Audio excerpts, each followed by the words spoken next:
Traffic police पे ना एक आरोप लगता है कि वो चालान काटने में ज़्यादा फोकस रखती है, ना कि ट्रैफिक व्यवस्था को सुचारू रूप से चलाने में।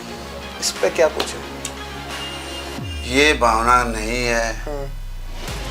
मैं इंस्पेक्टर आया था तब भी मैंने 10-15 दिन मैंने सिर्फ समझाने का भी अभियान किया था। कुछ समझे 10-15%, मगर 80% नहीं समझते। वो कहते हैं लात तो ये बुत बातों से नहीं मानते। हमारे सीएम साहब ने भी ये बात कह रखी है, भाई बहादुरगढ़ को जाम मुक्त करना है। जो गलत चलेगा उसके खिलाफ बिल्कुल कार्रवाई की जाएगी। आज भी एसपी साहब से बात हुई थी, तो मैं जल्द ही ऑटो की एक जो यूनियन है या ऑटो, एक दिन उनको सभी को इकट्ठा करके सख्त से सख्त आदेश दिए जाएंगे। सीधी बता रहा हूँ भाई, कहेगा आपके चैनल के माध्यम से बता रहा हूँ, कोई भी रियायत नहीं होगी। हर चौक हर चौराहे पर हमने कैमरे बिल्कुल हाई रेजुलेशन वाले जो नाइट विजन में भी काम करते हैं, वो अगर आप रॉन्ग साइड आओगे तो भी आपकी बाइक की फोटो क्लिक हो जाएगी। इतने अच्छे फोटो तो कैमरे नहीं खींचता जितना उसमें आ जाएगी। पासपोर्ट साइज थी ना, तो ऑटोमेटिक उसका चालान उनके घर ही जाएगा। ट्रैफिक थाना प्रभारी रहे थे आप, ट्रैफिक बहादुरगढ़ पार्षद पुत्र के साथ कुछ मामला हुआ था, क्या कुछ मामला था? तबादला भी हुआ, काफी ऊपर तक बात गई थी वो आपकी। ऐसे ना करे, हम अपना कोई अगर पुलिस वाला काम अच्छे से करने लग रहा है तो उसको करने भी नहीं देती पब्लिक या नेता या जो भी है। मेरा जिंदगी का पहला इंटरनेशनल कंपटीशन मैंने NIS पटियाला से ही कैंप लगा के वहीं से मैंने शुरुआत की थी। भीम स्टेडियम की जो यादें हैं, कुछ है कुछ याद? जिस ट्रैक पे हमने की जो रनिंग की थी, जो ब्लैक ट्रैक था, वो आज भी वही है। मगर उस ट्रैक पर जब हम जाके उस ट्रैक को छूते हैं तो एक तसल्ली, एक सुकून सा मिलता है। देखो हमने यहाँ पे इतनी कड़ी मेहनत की, यहाँ खून पसीना मिट्टी के अंदर हमारे, इस ट्रैक के अंदर हमारा खून पसीना मिला हुआ है। 2 दशक में 3 बॉक्सर उभर के आए, विजेंद्र, अखिल और इस समय अमित पंकज। टेक्निक में सबसे बेस्ट कौन सा है? एक जवाब। विजेंद्र जी, विजेंद्र कभी कर नहीं देगा। इतना साफ गेम खेलता है। मैंने दिन रात एक की है, मैंने प्रैक्टिस मेहनत की है। पटियाला जा रहे थे, रास्ते में एक्सीडेंट हुआ था, चोट लगी थी, आप बाहर हो गए थे, गाड़ी बिल्कुल चकनाचूर। गाड़ी को देख के कोई नहीं बोल सकता इसमें कुछ बचा होगा, और सिर्फ मेरे चोट लगी जिसका सिलेक्शन था, और सबके बेचारे और किसी को खरोच तक नहीं आई हुई। अर्जुन अवॉर्डी दिनेश कुमार बेच रहे हैं कुल्फी। सिस्टर मेरी फरीदाबाद, उनके अरे तो अर्जुन को मुझे बेचने लग गया। अरे हमारे को कभी खिलाया नहीं। तो बहुत मजाक भी किया, और अदर स्टेट के जो हमारे खिलाड़ी थे उनके ही फोन आए। फिर मैंने उनको बताया नहीं मेरी नहीं, ये दिनेश अवॉर्ड है, मगर किसी ने मिशन मेरी वो लगाया। उस टाइम भी वो भी काफी बवाल हुआ था उस टाइम। सीन भी बहुत देखने लायक, भाई लोगों के घर जले हैं, नुकसान हुआ है। जो ये समर्थक थे, इतना उत्पात उन्होंने मचाया था वहाँ पे, बवाल मचा रखा था। दिन रात 10-15 दिन तो हम सो के भी नहीं देखा, इतना बुरा हाल, इतनी पब्लिक। अगर पुलिस नहीं संभालती तो बहुत जान माल का नुकसान होता। रात नहीं ख्वाब बदलता है, मंजिल नहीं कारवा बदलता है। जज्बा रखो जीतने का, क्योंकि किस्मत बदले ना बदले वक्त जरूर बदलता है। आज हम आपको एक ऐसी शख्सियत से रूबरू करवाएंगे जिन्होंने मिनी क्यूबा कहे जाने वाले भिवानी जिले में जन्म लिया और वहाँ की गांव की मिट्टी से अपनी बॉक्सिंग की शुरुआत की। उसके बाद काफ़ी लाइफ में उतार चढ़ाव आते रहे, ओलंपिक तक पहुँचे, मेडल भी जीते काफ़ी, और फिर हरियाणा पुलिस में आ गए और आज वो मौजूद हैं बहादुर के ACP ट्रैफिक की पद पर, और उनका नाम है दिनेश कुमार सांगवान जी, और इनको सब कोई जानते हैं। तो दिनेश कुमार जी, हेलो बहादुर में आपका स्वागत है। भाई नमस्कार, और हेलो बहादुरगढ़ के सभी पत्रकार महोदय, और हेलो बहादुरगढ़ के जितने भी सब्सक्राइबर हैं उन सबको भी मेरा हाथ जोड़कर नमस्कार जी। दिनेश भाई साहब, शुरुआत ही आपकी बचपन से, खेलों की शुरुआत कैसे करी? बॉक्सिंग की वो शुरुआत होती है, क्योंकि भिवानी जिला ना 2 चीज़ों के लिए जाना जाता है, वॉलीबॉल और बॉक्सिंग। जी बिल्कुल। तो बॉक्सिंग क्यों चुनी? देखिए, बॉक्सिंग चुनने का कारण है मेरा बड़ा भाई, हाँ। जो कि खुद इंटरनेशनल बॉक्सर हैं, हाँ। और आज हरियाणा पुलिस में इंस्पेक्टर पद पे हिसार सिटी थाने में कार्यरत हैं। हाँ।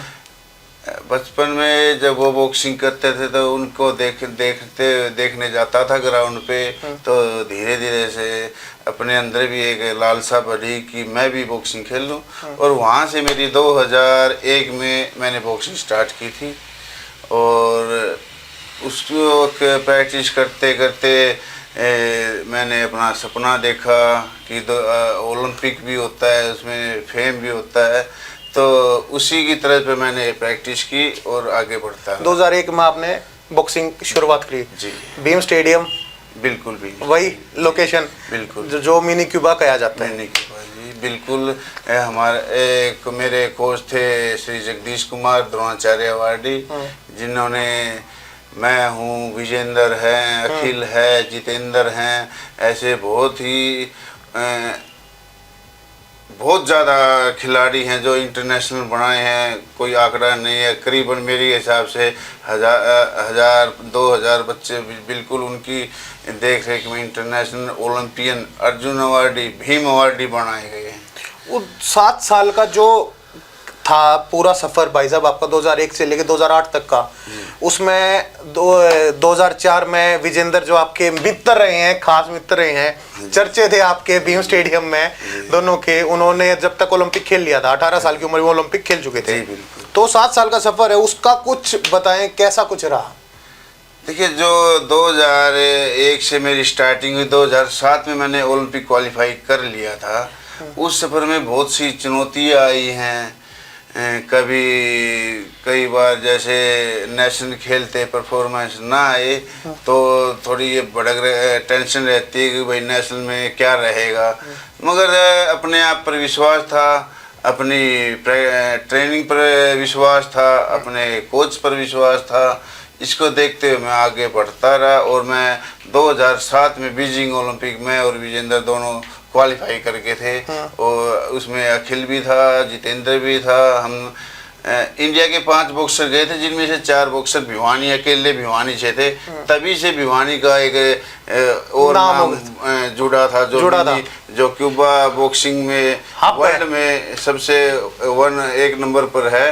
तो उसी का तर्ज पर भिवानी को भी इंडिया का मिनी क्यूबा के नाम से एक पहचान मिली थी, जो हमारी मेहनत के कारण ये हमने पहचान दिलवाई थी। आज उस चीज़ पर हमें बहुत गर्व होता है, क्योंकि भीम स्टेडियम में मैं भी खेल रहा हूँ, शॉटपुट का खिलाड़ी रहा हूँ, ठीक है, स्टेट तक मैं भी खेल चुका हूँ। तो वहाँ इंद्रजीत 13 ओलंपिक के लिए उन्होंने क्वालिफाई किया था 2016 में। हाँ जी, हाँ। तो वो मेरे मेंटोर थे। तो उन्होंने सिखाया था। तो भीम स्टेडियम की जो वो यादें हैं, कुछ याद विजेंद्र के साथ की? तो बहुत यादें हैं। यादें क्या, हमें तो सीन याद आते हैं उस टाइम जब हम वहाँ प्रैक्टिस करते थे। जगदीश कोच था, दौड़ाते थे हमारे को। उसके बाद देखो खिलाड़ी उनके कई बार सजा देते थे वहाँ। अभी हम वहाँ जाते हैं, वो ट्रैक देखते हैं ना, सिंथेटिक ट्रैक बन गया अब तो। वो नहीं, वो तो सिंथेटिक उसके साइड में बना है। हाँ। वो जो जिस ट्रैक पे हमने की जो रनिंग की थी, जो ब्लैक ट्रैक था, हाँ। वो आज भी वही है। मगर उस ट्रैक पर जब हम जाके उस ट्रैक को छूते हैं तो एक तसल्ली, एक सुकून सा मिलता है। देखो हमने यहाँ पे इतनी कड़ी मेहनत की, यहाँ खून पसीना मिट्टी के अंदर हमारे, इस ट्रैक के अंदर हमारा खून पसीना मिला हुआ है। क्यों ट्रेनिंग प्रैक्टिस करते, जैसे कई बार कोच बोलते मज़ा नहीं आया, आपने पूरा जोर नहीं लगाया, तो वहाँ पे पसीने में होते तो वहाँ फंट्रूल और वगैरह वो चीज़ मिलाते कोच करते थे। उसके अंदर वो काली मिट्टी लग जाती थी, तो उसकी सुगंध ही एक बहुत ज़्यादा अलग लेवल की होती थी। NIS पटियाला में कब गए थे आप? NIS पटियाला में 2003 में मैंने NIS पटियाला की एंट्री कर ली थी। NIS इंडिया कैंप में मैंने फर्स्ट, मेरा NIS के अंदर सब जूनियर का मेरा ज़िंदगी का पहला इंटरनेशनल कंपटीशन मैंने NIS पटियाला से ही कैंप लगा के वहीं से मैंने शुरुआत की थी। क्योंकि जितने पुराने स्पोर्ट्स जर्नलिस्ट हैं उनसे मैंने बातचीत की तो वो बताते हैं कि भाई दिनेश कुमार 2008 में अपनी फाइट हार गए थे ओलंपिक के दौरान।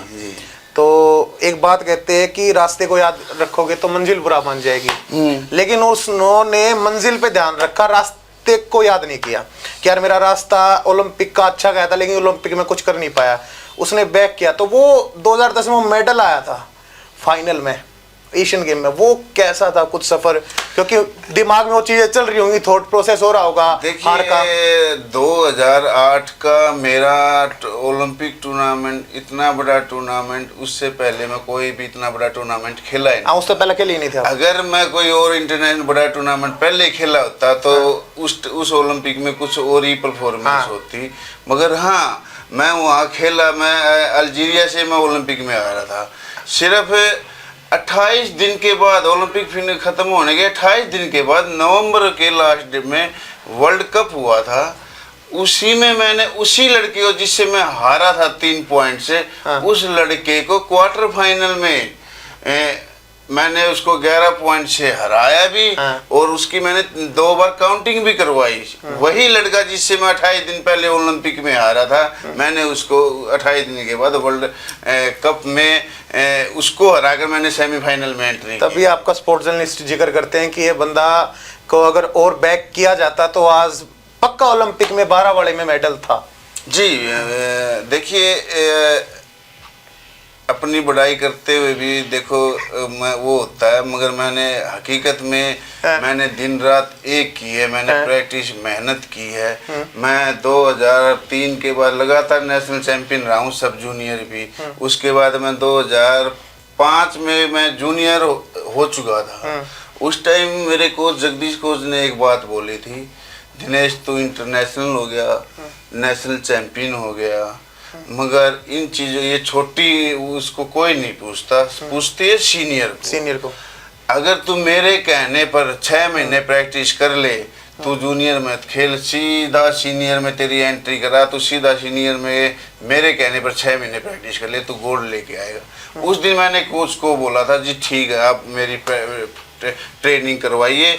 उस टाइम मैंने अपना घर परिवार सब चीज़ से दूर होके मैंने सिर्फ फोकस, मेरा घर साई हॉस्टल भिवानी से सिर्फ 1.5 किलोमीटर मात्र होगा। वो 6 महीने में अपने घर भी नहीं गया। अच्छा, अगर कभी गया भी उसमें 1-2 बार गया भी हूँ तो मैं सिर्फ रात को गया, सुबह वापस आया। मैंने सिर्फ यही फोकस किया था। तो 2006 गुवाहाटी नेशनल गेम हुए थे सीनियर के, और मैं सब जूनियर से जूनियर हुआ था। मेरे को आज भी याद है कोच ने बोला था सीनियर खिलाऊंगा तेरे को, मेहनत मेरे तरीके से करियो। मैंने करी मेहनत। 2006 नेशनल गेम खेले थे हम, हरियाणा की टीम गई थी जिसमें 8 लड़के गए थे, वो भी 8 लड़के सिर्फ Bhiwani Jagdish BBC Bhiwani boxing club academy है, उसके लड़के 8 गए थे। 8 में से 7 गोल्ड हैं, 8वां भी गोल्ड आता है। उस टाइम अखिल वहाँ जाके थोड़ा बीमार हो गया था, तो उसको खेलने में असमर्थ हो गया था, तो उसकी जगह हमने दूसरा जो रिजर्व था उस लड़के को वहाँ खेला। नहीं तो 101% 8 के 8 एक ही सेंटर के लड़के, एक ही भिवानी के, ऐसा रिकॉर्ड होता कि एक स्टेट में एक जिले उसका डिस्ट्रिक्ट का बच्चा है, बच्चे गए थे एक टीम में, हरियाणा की टीम में। ऐसा आज तक कोई भी पूरी स्टेट इंडिया की ऐसी कोई भी स्टेट नहीं जिसमें एक स्टेट में एक ही जगह के 8 बच्चे गए, उनमें से 7 गोल्ड थे हमारे उस टाइम। हम 7 गोल्ड लेके आए थे। अगर अखिल भी अगर वहाँ खेलता तो 100% 8 के 8 वो रिकॉर्ड आज तक 2006 से अब 2025 आ चुका, आज तक कभी नहीं टूटा है। और मेरे ख्याल से जब तक बॉक्सिंग रहेगी ऐसे ये रिकॉर्ड टूटेगा भी नहीं। एक क्योंकि हम अंदर तक चीज़ें लेके आते हैं पकड़ के कि क्या कुछ हुआ। NIS पटियाला में एक हमला हुआ था आपके ऊपर। हाँ, क्या कुछ बात थी, क्योंकि वो बहुत कम लोगों को पता है, कुछ चुनिंदा लोगों को पता उस बारे में। देखिए NIS में उस टाइम जो हमला हुआ था उसका हकीकत में आज तक मेरे को भी नहीं पता है। मेरा परिवार ने भी सदमे में रहा है, आज तक उस चीज़ का हकीकत में ही नहीं पता लगा। आज तक वो हादसा हुआ था तो क्या हुआ था, क्योंकि मुझे नहीं पता किसने अटैक करके मेरे यहाँ पैनी नुकुली दार चीज से कटाया था और यहाँ आया था, और मैं उस पे बेड पे बेहोश था। इतना खून निकला था कि गद्दे से नीचे टपकने लग गया था खून। तो उस चीज़ का आज तक भी नहीं पता चला भाई। 2014 के जो खेल हुए थे कॉमनवेल्थ, उससे पहले आप घर से पटियाला जा रहे थे, रास्ते में एक्सीडेंट हुआ था, चोट लगी थी, आप बाहर हो गए थे। हाँ जी। तो वो दौर कैसा कुछ रहा आपका, क्योंकि काफी दिक्कत रही वो होगी? मेरे जीवन का सबसे दुखदाई दर्द था। काश अभी भी आज भी सोचते हैं, काश उस दिन हमारी फ्लाइट कैंसिल नहीं होती तो आज मैं कहीं और ही होता। क्योंकि हमें हमारी शुक्रवार, शनिवार और एतवार में हमारी कॉमनवेल्थ गेम और एशियन गेम की ट्रायल हुई थी, उसमें मेरा सिलेक्शन हो गया था। तो फिर हमने मंडे को जाना था बाहर ट्रेनिंग के लिए, मगर हम गए वहाँ पर और हमारा किसी वीज़ा या किसी हमारी फ़्लाइट हमें नहीं मिली, तो हमें वापस NH पटियाला जाने लग रहे थे। तो वो बोलते हैं ना भाई, हादसा किस्मत पे जो लिखा होता है वो ज़रूर होता है। जरूर होता है। उस दिन मेरे कोच अपने GS संधू कोच थे, हमारे चीफ कोच, उन्होंने भी इतना फोर्स किया कि सुबह मुझे सुबह ग्राउंड पे चाहिए, नहीं तो वो इतना फोर्स कभी नहीं किया करते थे। जब हम उनको बोलते थे सर आज निकल आएंगे, तो उनको ये पता था भाई बच्चे समझदार हैं और ये ऐसा कोई वो नहीं करेंगे। मगर पता नहीं ये होनी जिसकी जो होती है वो कभी टलती नहीं है। और देखो एक और चीज देखो आप, उसमें हम 5 बंदे थे, अकेले का सिलेक्शन कॉमनवेल्थ 2014 और एशियन गेम 2014 में हो रखा। गाड़ी बिल्कुल चकनाचूर, गाड़ी को देख के कोई नहीं बोल सकता इसमें कुछ बचा होगा।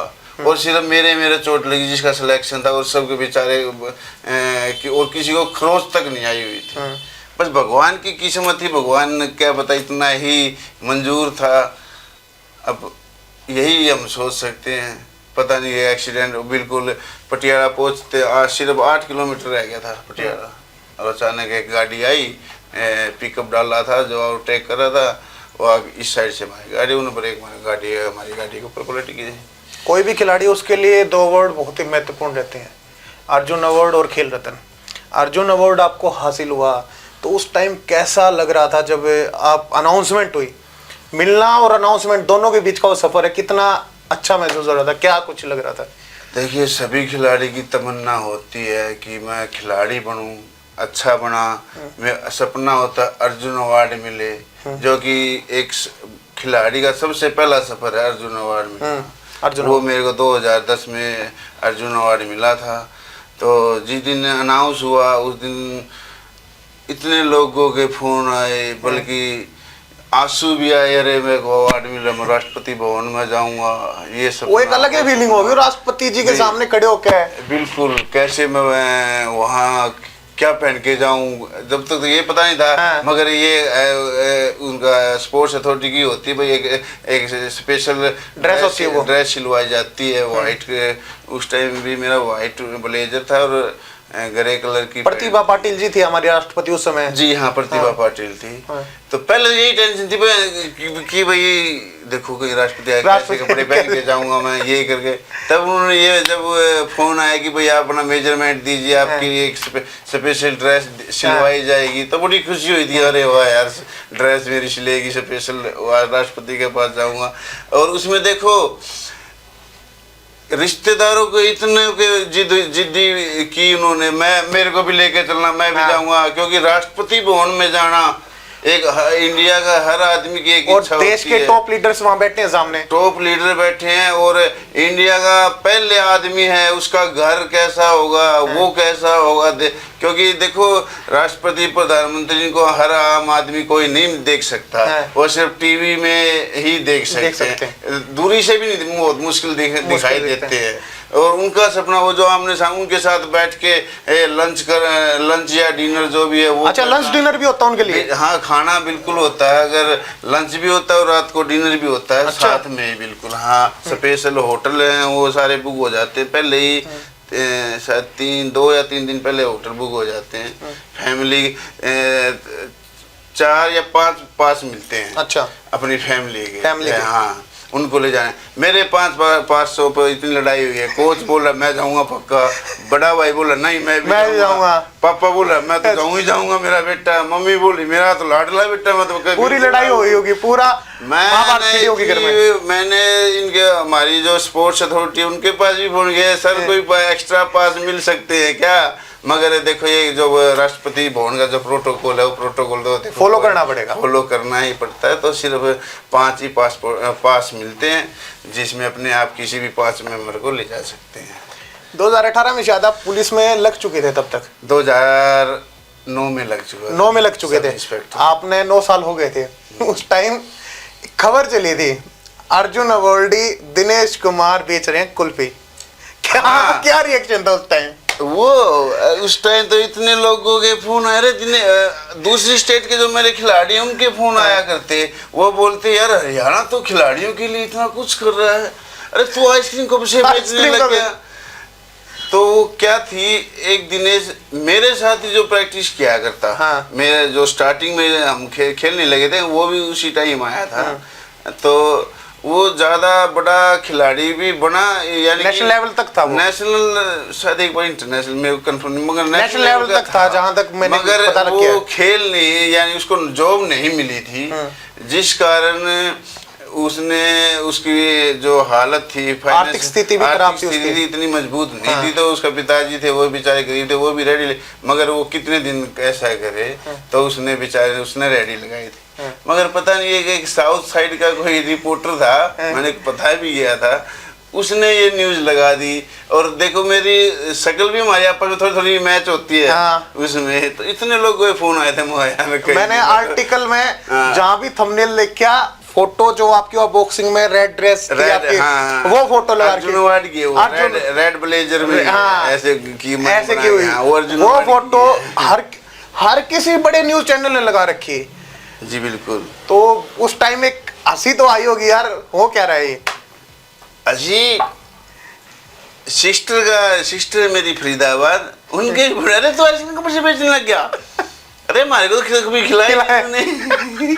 तो बहुत मजाक भी किया, और अदर स्टेट के जो हमारे खिलाड़ी थे उनके ही फोन आए, फिर मैंने उनको बताया नहीं मेरी नहीं है दिनेश हो रहा, मगर किसी ने मिशन मेरी वो लगा दी। फिर मैंने उस पत्रकार से भी बात की थी एक बार, फिर वो बाद में उन्होंने वो हटाया भी था, मगर वो एक बार फैल ही गई वो, मैंने संभाला भी कई दिन के बाद थी वो बात आई थी, जो मीडिया में झूठी खबरें जल्दी फैलती है। चलो छोड़ो इस बात को, तो अब ये बताएं, आप 2009 में आप कह रहे हो हरियाणा पुलिस में आप ज्वाइन कर चुके थे, खिलाड़ी से लेकर पुलिस तक आज एसीपी ट्रैफिक बहादुर तक की जर्नी का थोड़ा सा विस्तार रूप से बताएं। मैंने 2017 में वर्ल्ड पुलिस गेम खेला था मैं लॉस एंजलिस, वहाँ मेरा गोल्ड आने के बाद, क्योंकि मेरा एक्सीडेंट तो 2014 में हुआ था, उसके बाद मैं एक नेशनल भी खेला था 16 में जो गोवा हुई थी, वहाँ भी मेरा ब्रोंज तो आया था, मगर मेरा एक्सीडेंट हुआ, उसके बाद जैसे चोट लगी, प्लेट वगैरह डल गई थी, ज़्यादा मेजर एक्सीडेंट हुआ था, तो जो परफॉर्मेंस चाहता था वो परफॉर्मेंस नहीं आ रही थी, तो फिर मैंने परिवार से कोच से डिस्कस करके मैं लास्ट मेरी इच्छा थी मैं एक बार चैंपियन किसी भी टूर्नामेंट में चैंपियन बन जाऊं, उसके बाद मैं अपनी बॉक्सिंग छोड़ दूंगा। तो मैंने 2017 वर्ल्ड पुलिस गेम में गोल्ड आने के बाद वहीं से मैंने ऐलान कर दिया था कि भाई अब मैं बॉक्सिंग नहीं कर रहा, मैं संन्यास ले रहा हूँ। कोशिश है भाई कोई भी नए बच्चे आए उनको अपना जो एक्सपीरियंस है वो शेयर करूँगा आगे से, तो ये बोल दिया। उसके बाद मैंने पुलिस ज्वाइन कर ली थी, यानी पुलिस फील्ड में आ गया था मैं। फर्स्ट स्टेशन मेरे को उस टाइम सिरसा मिला था।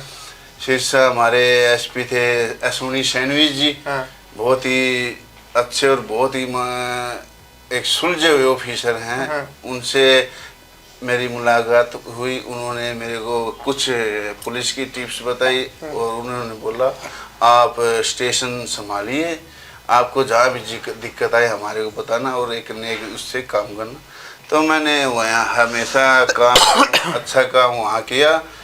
उसी परफॉर्मेंस को देखते मैं 2017 में राम रहीम जो बाबा जी गए अंदर, उसमें भी स्पेशल मेरे को स्पेशल बुला के हिसार मेरी पोस्टिंग थी, वहाँ से स्पेशल सिरसा सोनी सैनी सर ने पोस्टिंग करवाई थी और सदर SHO लगाया था। और वो सारा जो राम रहीम वाला किस्सा है वो सारा मेरी हाजिरी में सारा काम मैंने कर रखा है। और उसको जो पेशी पे भी हमने ही भिजवाया था उस टाइम भी, वो भी सीन काफी बवाल हुआ था उस टाइम। वो सीन भी वो देखने लायक भाई, लोगों के घर जले हैं, नुकसान हुआ है। जो ये समर्थक थे इतना उत्पात उन्होंने मचाया था वहाँ पे, बवाल मचा रखा था। दिन रात 10-15 दिन तो हम सो के भी नहीं देखा, इतना बुरा हाल, इतनी पब्लिक। अगर पुलिस नहीं संभालती तो बहुत जान माल का नुकसान होना था। हालात और दयनीय होने के, बहुत ज़्यादा दयनीय होने। तो ऐसा गलत है ऐसे अगर चलो ठीक है आपकी श्रद्धा है किसी के अंदर भी, मगर श्रद्धा को आप श्रद्धा अनुसार चलो भाई, उसको कुछ किया तो न्यायालय बैठे हैं, वो गलत थोड़ी करेंगे। अगर कोई प्रूफ होगा तो उसी कारण उनको सजा मिली है। तो आप ऐसे फिर आम जनता को ना परेशान करें। आगे में तो यही अपील है भाई, जो भी समर्थक है वो समर्थक रहो, कोई दिक्कत नहीं, सबका अधिकार है, मगर और जनता को ऐसी दिक्कत ना दें। आप SHO रहे, आप ACP हो, तो कुछ ना कुछ ऐसा मामला कभी ना देखा होगा कि कोई आया होगा कि एक वो होता है कि चाचा विदाई कर। अपने हरियाणा में तो बहुत कुछ है कि तू मैंने जानता नहीं कि यह चीज बहुत चली है। ये ऐसे कुछ स्पेशल मामला कुछ दिमाग में आ रहा हो? भाई सही बताऊं तो आड़ा की मेरे घटना में मैं वो उसी क्वेश्चन पाऊंगा, मैं उसी क्वेश्चन पाऊंगा। यहाँ घटना घट रही है भाई। थाना ट्रैफिक थाना प्रभारी रहे थे आप, ट्रैफिक बहादुर पार्षद पुत्र के साथ कुछ मामला हुआ था, क्या कुछ मामला था? तबादला भी हुआ, काफी ऊपर तक बात गई थी वो आपकी। देखो यहाँ अपने सेक्टर 6 से पार्षद थे, उनके लड़के एक ब्लैक फिल्म गाड़ी थी, हमने रुकवाने की कोशिश की, उसने नहीं रोकी। देखिए पुलिस है, अगर रोकती है नहीं रोकती है तो भी पुलिस के ऊपर बात आती, भाई पुलिस क्या कर रही है। और पुलिस काम कर रही है तो फिर जो सिफारिश है वो करने लग जाते हैं। तो मेरा तो एक यही कहना है भाई, अपने बच्चों को की गलतियों को देखो, और गलत आप अगर उसका गलत साथ दोगे तो आगे भविष्य में भुगतान आपको ही करना पड़ेगा। भुगतान आपको ही करना पड़ेगा। मेरा ट्रांसफर चलो भाई जिसने भी वो था करा दिया, कोई नहीं, वापिस आ गया ACP बन के, ठीक है, हमने अपना काम। मैं कभी अभी भी मेरे पास कई जगह से भी फोन आते, भाई अब तो आप सर ACP हो गए, किसी का नुकसान ऐसे एक जाति नुकसान मत कर, यानी एक जो बैर भावना वाला नुकसान मत करना। मैंने बोला था जो होना था भाई, मैं तो अपना सीधी बात है, जो करना है एट ए टाइम करेगा ना, बाद में बिल्कुल कुछ नहीं करते। ना अपनी कोई ऐसी सोच, ना कोई ऐसे कभी किसी के हाथ। मेरा आप इतिहास पुलिस का उठा के देख लो, या बॉक्सिंग है, पहले उसमें तो आपस में ओपोनेंट कितनी होती है, मगर मेरा तो एक यही है, मौके पे कुछ भी कर लो। बाद में मैंने कभी किसी के हाथ बैर खुशी नहीं रखी, मगर मेरी निवेदन यही है भाई ऐसे ना करे। हम अपना कोई अगर पुलिस वाला काम अच्छे से करने लग रहा है तो उसको करने भी नहीं देती पब्लिक या नेता या जो भी है। भाई साहब एक चीज़ है कि ट्रैफिक पुलिस पे ना एक आरोप लगता है कि वो चालान काटने में ज़्यादा फोकस रखती है, ना कि ट्रैफिक व्यवस्था को सुचारू रूप से चलाने में। इस पे क्या कुछ है? ये भावना नहीं है। मैं इंस्पेक्टर आया था तब भी मैंने 10-15 दिन मैंने सिर्फ समझाने का भी अभियान किया था। कुछ समझे 10-15%, मगर 80% नहीं समझते। वो कहते हैं लाते ये बुद्ध बातों से नहीं मानते। ये करना पड़ा था, हमारी मजबूरी थी, कोई ऐसा नहीं। एक बात बताओ ना यार, ट्रैफिक पुलिस का सबसे ज्यादा पब्लिक के साथ तालमेल रहता है। बिल्कुल। एक दिन में एक ट्रैफिक वाला अफसर या जवान कुछ भी लगा लो, कितने दिमाग कितने चेहरों के साथ बातचीत बहस भी होती हैं, बातचीत आपस में कहासुनी भी होती है। आप ये देखो यार, एक आदमी और 1000 दिमाग के साथ लड़ रहा है, वो भी दिल्ली, वो क्या आदमी नहीं है। बिल्कुल। वो आप उसकी अगर हम व्यवस्था ना बना रहे हैं, अब आप यहीं बहादुरगढ़ का देख लो, आप देखो, अब मेरे को आम पब्लिक तो खूब बढ़ाई दे रही है, मगर जिनका भाई सामान है। आप खुद रेलवे रोड देख लो, झज्जर चौक नहीं, यहाँ से मेट्रो होशियारी मेट्रो स्टेशन से पुराना बस स्टैंड तक देख लो, इस साइड झज्जर चौक से बादली रोड तक देख लो। दुकान वालों ने कितना अतिक्रमण कर, बहुत 6-7 फीट तक अतिक्रमण। अगर दुकान 8 फुट की है तो अतिक्रमण 15 फुट ऊपर आगे तक है। तो रोड बताओ पब्लिक क्या करेगी। अब वो ये भी सोचते हमारे पास सामान भी खरीदने आए, तो सामान खरीदने वाला तो गाड़ी में आएगा। 15 फुट उसने आगे दुकान बढ़ा रखी है, उसके बाद वो अपने ग्राहक की गाड़ी भी रखवा रहा है, तो रोड कहाँ से बचेगा। आम जनता तो परेशान होगी। तो मेरी जनता, बहादुरगढ़ की जनता से यही, बाजार वाले लोगों से यही उम्मीद वो है, रिक्वेस्ट है, आग्रह है कि भाई अपनी दुकान को एक सीमित जगह दायरे तक ही बढ़ाकर रखे, ताकि आम जनता भी परेशान ना हो। और मैं विश्वास दिलाता हूँ अगर ये इतना ऐसा करेंगे तो बाजार में उनकी जो बिक्री है वो बढ़ेगी, क्योंकि ये रास्ता दिल्ली से कनेक्ट है, रोहतक, हिसार, सिरसा, कई जगह कनेक्ट है। तो बहुत ज़्यादा लोग तो इसलिए अंदर नहीं आते सामान खरीदने, यार भीड़ मिलेगी, कहाँ खड़ी गाड़ी करूँगा, कहाँ अंदर भीड़ में मिलूँ जाऊँगा। अगर आपको रास्ता सही मिलेगा तो वहाँ दुकान और एक्स्ट्रा ग्राहक भी आने लग जाएंगे। तो इसीलिए मेरी यही जनता से मार्केट के उन दुकानदारों से अपील है कि भाई ज़्यादा सामान ना बढ़ाएं। और हमारे एसपी श्री मयंक मिश्रा और आईजी सतीश बालन जी ने सख्त आदेश दिए हैं कि भाई सख्ताई करो और बहादुरगढ़ को एक जाम मुक्त करवाना है।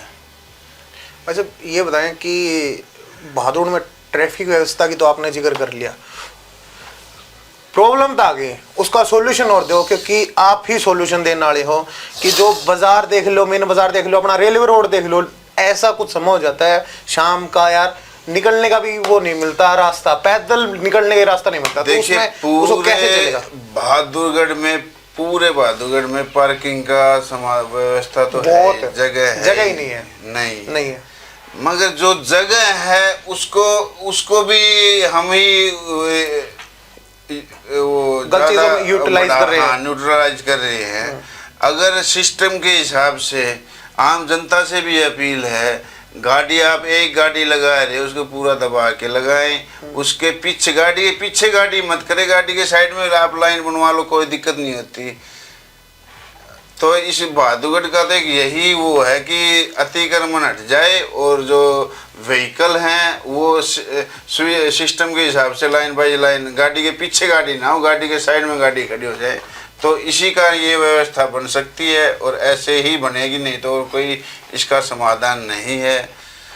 और है जैसे ऑटो हैं बहादुरगढ़ में, एक इनका भी बहुत, ये ऑटो वाले भी अगर कहीं भी सवारी अगर हाथ देती रुकवाने के लिए तो एकदम वो कहीं कुछ नहीं देखती, मेरे पीछे क्या रहा। आप ये स्टैंडर्ड स्वीट देख लो, ये पहली रोड यहाँ काफी संकरा है, यहाँ सवारी मिलनी, लेकिन सवारी लेने खातर पे साइड में नहीं आएंगे, बीचों बीच रोड का रोक देंगे। यही हालात बस वालों का यही है। अभी मेरा आज भी एसपी साहब से बात हुई थी, तो मैं जल्द ही ऑटो की एक जो यूनियन है या ऑटो, एक दिन इनको सभी को इकट्ठा करके सख्त से सख्त आदेश दिए जाएंगे। सीधी बता रहा हूँ भाई, कह आपके चैनल के माध्यम से बता रहा हूँ, कोई भी रियायत नहीं होगी, चाहे कोई गरीब हो चाहे कोई अमीर हो। जो गलत चलेगा उसके खिलाफ बिल्कुल कार्रवाई की जाएगी। हमारे आईजी साहब और हमारे एसपी साहब ने सख्त आदेश दे रखे हैं और हमारे सीएम साहब ने भी ये बात कह रखी है भाई बहादुरगढ़ को जाम मुक्त करना है। तो ऑटो और इन बसों को, खास तौर पर जितनी ये रूट वाली बसें हैं और उससे खास तौर पर ये वाली बसें जो फैक्ट्रियों में जो लेबर को उठाती हैं, HSITC में जाती है जो, हाँ जी, इनका बहुत बड़ा वो है, क्योंकि ये दो बसें इकट्ठी चलती हैं और वहीं जहाँ उन सवारी उठानी होती है वहीं खड़े हो जाते रोड जाम, पीछे चाहे पब्लिक हॉर्न बजाती रहो, ये नहीं सोचते। तो आपके माध्यम से भी यही इनको अपील करते हैं, फैक्ट्रियों के जितने गाड़ियाँ इनको भी और प्राइवेट को भी, एक आपको स्टेशन दिए जाएंगे, आपने सवारी सिर्फ वहीं से उठानी, चाहे बीच में कोई हाथ दो, आपने गाड़ियाँ नहीं रोकनी है।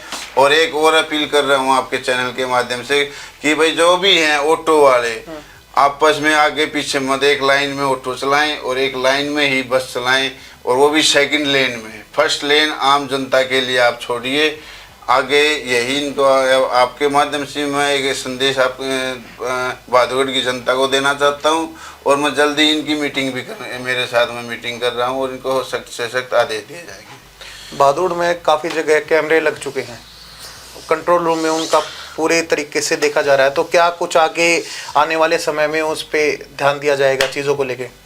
इसमें मैं आपको बता देता हूँ, अब ये मत सोचना कि यहाँ पुलिस नहीं है, क्योंकि हर चौक हर चौराहे पर हमने कैमरे बिल्कुल हाई रेजुलेशन वाले जो नाइट विजन में भी काम करते हैं, वो अगर आप रॉन्ग साइड आओगे तो भी आपकी बाइक की फोटो क्लिक हो जाएगी। इतने अच्छे फोटो तो कैमरे नहीं खींचता जितना उसमें आ जाएगी, पासपोर्ट साइज थी ना, तो ऑटोमेटिक उसका चालान उनके घर ही जाएगा। शक्ल के साथ ज्यादा किसी का तो बहस करने की कोई जरूरत नहीं है। बिल्कुल पूरा फोकस पूरा अगर बाइक रॉन्ग साइड है या ट्रिपल राइडिंग है या विदाउट हेलमेट है, उनका हमें अब पब्लिक के बीच में बहस करने का कोई भी वो नहीं है। ऑटोमेटिक उसके चालान जाएगा, अगर भरो नहीं तो कोर्ट से समन आएंगे। ऐसे ही हर जगह जैसे गाड़ियां हैं, इनको भी जैसे ब्लैक फिल्म है, बुलेट है, एक और है इसमें सिस्टम जो इसका कैमरे की जो वॉल्यूम है ना, वो भी इतनी अच्छी है, उसमें माइक में आवाज जो आवाज, हाँ जो आवाज आती है उसमें ये भी पता लग जाता है इसमें बुलेट में कैसी आवाज है, इसकी बुलेट पटाखे वाली मॉडिफाई साइलेंसर की आवाज है या कंपनी से फिटेड साइलेंसर की। तो अभी हमें इतने घबरा आप लोगों को यही बताना चाहता हूँ, भाई आगे से अलर्ट रहना, कहीं ये मत बोलना भाई मैं तो वहां से गया ही नहीं था, मेरा चालान कैसे आएगा। बिल्कुल पूरा आईडी प्रूफ चालान आएगा, विद फोटो आएगी, विद इतनी क्लियरिटी, जैसे अपने महंगे महंगे 1.5 लाख के कैमरे मोबाइल है ना, उनसे भी ज्यादा अच्छी क्लियरिटी आ रही है हमारी। अच्छा आखिरी सवाल, 2 दशक में आपको हटा रहा हूँ मैं इस क्वेश्चन थे, क्योंकि आप भी टॉप बॉक्सर रहे हो, 2 दशक में 3 बॉक्सर उभर के आए, विजेंद्र, अखिल और इस समय अमित पंघाल। टेक्निक में सबसे बेस्ट कौन सा है? एक जवाब। विजेंद्र जी, विजेंद्र का गेम आज तक मेरे ख्याल से इतना साफ गेम नहीं है, जो एक बॉक्सिंग ऐसा है जो पब्लिक को नहीं समझ में आती, मगर जब विजेंद्र खेलता है इतनी सफाई से पंच जो मारता है, इतनी एक्यूरेसी से और इतनी दूर, इतना डिस्टेंस से कि सबको ये पता लगता है हाँ भाई इसका ये पंच लग गया। नहीं तो या तो बिल्कुल क्लोज होती है फाइट या एकदम बिल्कुल गिर वो, मगर जो विजेंद्र का गेम है बिल्कुल एक्यूरेसी, बिल्कुल शानदार गेम जो बोलते हैं ना, स्टेप वाइज सारा सब कुछ समझ में आता। उन्होंने ना भी एक फोटो पोस्ट करी थी, शायद आपने नहीं देखी होगी, 2004 का जब वो ओलंपिक खेला था, तो उसमें उन्होंने कैप्शन लिख रहा क्या कि मैंने इसमें क्लीन सेव कर ली थी ताकि लोग मैंने मैच्योर समझे ना कि 18 साल का बच्चा। तो वहाँ भी एक काफी अच्छी चीज थी। देखिए दिमाग ना, स्मार्ट भी है छोरा ना, बिल्कुल। देखो हमारे बॉक्सिंग परिवार में अब तक का सबसे स्मार्ट लड़का है। ये तो देखो आपको ही पता है, फिल्मों भी आ चुका है, मॉडलिंग भी कर रहा है, सुंदरता देखो उसके अंदर है। चोट ना उसका ऐसे एक चीज में चोट भी वो नहीं मारी होगी उसके। अच्छा। जो नाक के ऊपर निशान। अच्छा वो निशान से वो मेरे पंच से लगा। वो भी अभी की बात है, ये शायद 2012-13 की बात है। तो एक बार हमारी वैसे फ्रेंडली वो हुई थी बॉक्सिंग, तो उसके जब उसके लेफ्ट हुक लग गया था तब इसके यहाँ कट लगा था, ना तो आज तक उस विजेंद्र के कभी कट नहीं लगा। इतना साफ गेम खेलता है, बहुत साफ गेम है। चलो दिनेश जी आपका बहुत बहुत धन्यवाद हेलो बहादुर में आने के लिए, और सभी दर्शकों का भी मैं धन्यवाद करना चाहूँगा, और इसी के साथ हम विदाई लेना चाहेंगे। धन्यवाद।